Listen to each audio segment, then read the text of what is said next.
Consider for just 1 minute what it would be like if the country you were born in and had lived your whole life didn't consider you a citizen. No country did. You belonged nowhere. That is the shocking reality for millions of people who have no nationality. They're stateless.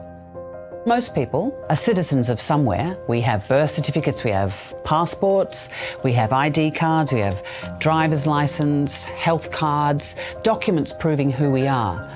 But on paper, stateless people simply don't exist. In fact, I can't even tell you how many stateless people there are because over half of all countries don't even count them. Globally, countries that are counting have accounted for nearly 4 million people.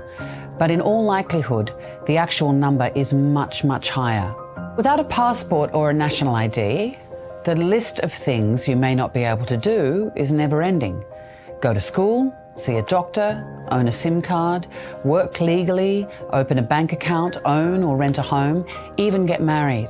And statelessness exists everywhere. It's not a problem in a far-off land. It's happening in countries like yours or mine.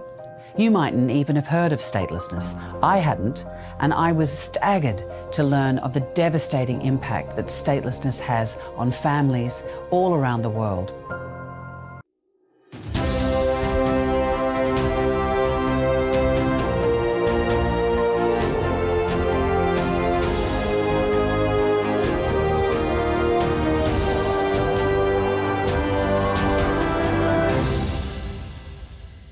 So, how does this happen? In the chaos of fleeing war, families can leave or lose the papers that are proof of ties to a country, and that can make registering the birth of a child impossible, leaving them stateless. Or borders can change or dissolve completely, for example, after the fall of the Soviet Union.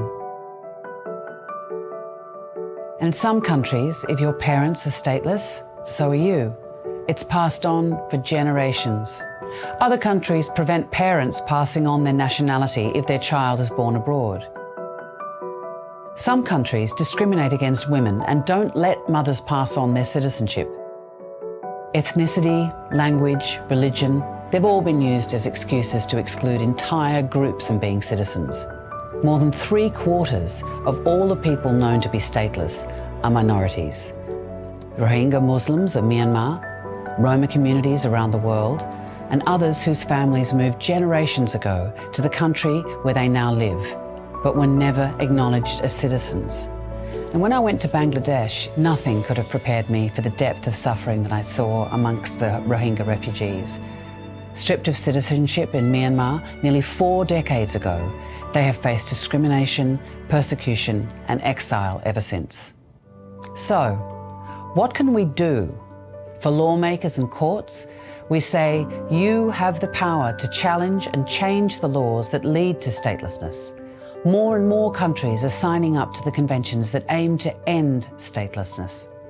In some situations, it can be complex. It can take time, effort, and paperwork.